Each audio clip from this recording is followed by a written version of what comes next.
So Jeffrey Marsh and others like Jeffrey Marsh. My issue is not with the fact that he's queer.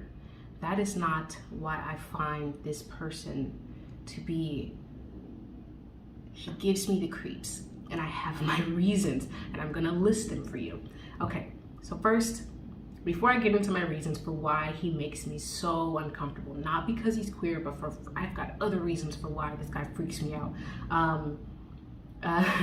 Just watch the video. Your parents screwed up. It's okay to say so.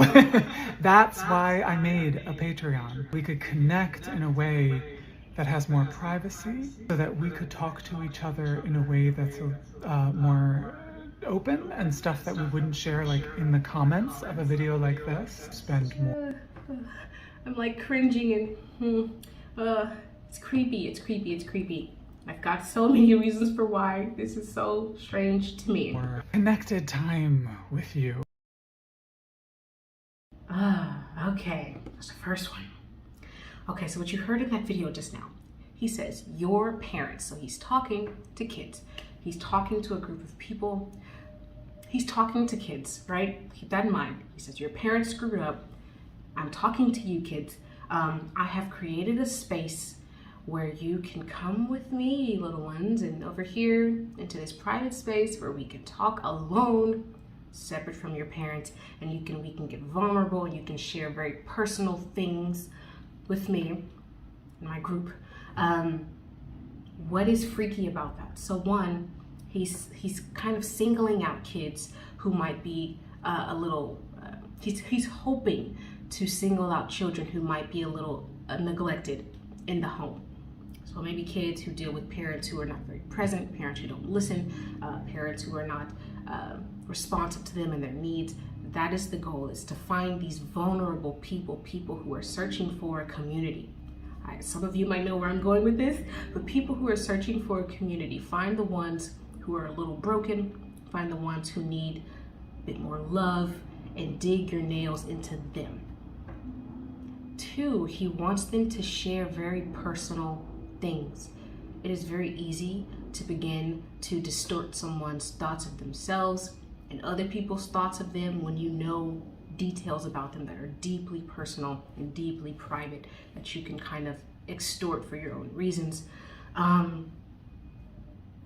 So Jeffrey Marsh has a community offline or off social media platforms, a private community like a Patreon, where he wants people who are looking for love, looking for community, to come and share very personal things that you would not share with strangers. That strikes me as being a little cultish. That is something that a cult does, and this is what freaks me out about Jeffrey Marsh. Just looking at him, like in his eyes, it's spooky. It gives me a cult. I want you, a person who is clearly vulnerable, clearly a little lost inside. Cult leaders tend to go after people who are abandoned. They go after people who are invalidated. They go after people who do not have functional home lives, who have broken home lives, people who are emotionally unstable. They go after them because they are easiest to control, because it's very easy to get into the space of a person like that by showering them with extreme amounts of love that doesn't make sense for someone who is a stranger. And that is what cult leaders do. That is what people in cults do. They surround you with more love than you've ever experienced before, making you think that you're safe, that you're welcome, and that is how they get you. And once they get you, they learn things about you that is very personal. And I have a list of things that people in cults do that I think you should be very aware of. So the first one, like I mentioned, they go after groups of people who are vulnerable, people who are lost, broken, abandoned. And Jeffrey Marsh here is going for kids who are maybe, he's probably hoping that kids who are coming from homes that are a little dysfunctional, kids who are coming from homes that are a little broken. He's of course not going to go for kids who are coming from normal households where mom and dad is present and responsive to their child's needs. He's going for the kids where mom and dad are maybe a little abusive and that child maybe has some issues emotionally. So they go for people who are vulnerable. They go for people who need love, people who need community, people who need warmth, like a family warmth, familial warmth. They go for those types of vulnerable people and they get their hooks into them. Next, they do what is called thought reform methods.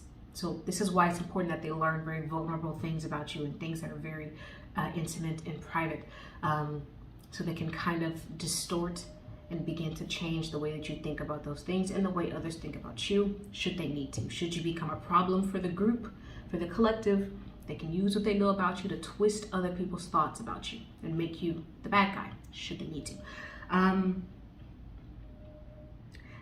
So that is what's happening. Come into this group and we're going to talk about what's going on with you in your personal life with strangers on the internet.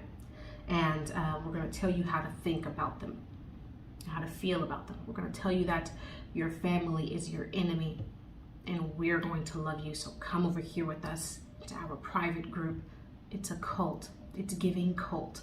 The cults are usually paranoid of the outside world as well, which is why they need to have very private and secluded spaces, and convince you that the outside world is against you.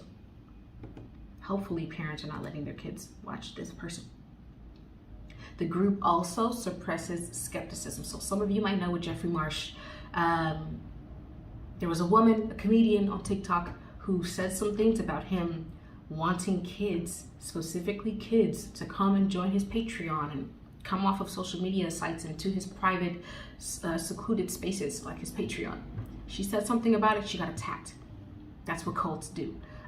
They suppress skepticism, they suppress critique, and they do it violently. They come after you, right? So crossing boundaries of behavior, that's another one. Wanting to talk to the kids rather than to the kids' parents. Of course he wants to talk to the kids. Because again, kids are naive, kids are vulnerable. People in cults, they go after the vulnerable. Okay. Opposing critical thinking is another one that cults do. Again, that goes back to the skepticism thing, oppressing skepticism, opposing critical thinking. People who say, oh, this is a little weird. Why is he going after kids? You get attacked for saying that. You get attacked for saying that. So opposing critical thinking. This guy gives me the heebie-jeebies. It's not because he's queer. It's because I think he's a freaking cult leader. Okay. So here's the next video. What you may not get is that I care about you. I would miss you if you weren't here.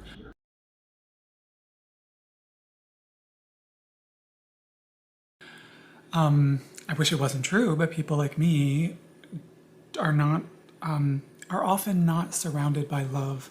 Do you see what I'm saying? They go for the vulnerable, people who need love and warmth and community. This guy's a cult leader. Ugh. Ugh. The back of my neck, he's giving me the creeps. Unconditional family support. Do you see that? Unconditional family support. Cult. It's a cult. He's raising up a cult. A cult of vulnerable and naive and impressionable people. You. So I never take it for granted. I love you very, very much. You don't know me. That's the freaky part. It's a little creepy. As someone who might need the love and the warmth and the support is going to find this to be very endearing, charming, and inviting. For those of us who kind of grew up with some balance, this might seem a little odd. It's giving me a cult leader. The cult leader guy from LA. I forget his name. Manson, I believe, something like that. Yeah, there you go. Charles Manson. That's what it's giving. It's giving cult leader. Yikes. Okay, here's one last one from him. Your parents made mistakes. Talking to the vulnerable. It's okay to say the that. Impressionable, the young and the naive. He's talking to people who have bad family relationships. You can say they're good people, they were trying their hardest and whatever, but you can also say that they did cruel and awful things, selfish things. Yeah, he's leaning on people who are abandoned. He's kind of going for people who did not have good family lives. Young people too. He's talking specifically to people who are still kind of under the authority of their parents. So he's talking to very young and impressionable people, and that's what makes this concerning. It's not the fact that he's queer.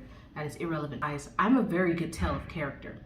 I'm a very, very good tell of character, and this guy kind of makes my skin crawl a little bit. I think he might be a cult leader. That's what I think. You deserve peace from that, which is why you should do my workshop on Saturday about healing childhood trauma. You can't heal without an example being surrounded by other people doing the same healing. Join us. Join us. It's weird. It's weird. It's weird. I will say it a million times. It is so strange. It's bizarre. Him being a queer person has nothing to do with it. This is just weird. And parents should be on the lookout.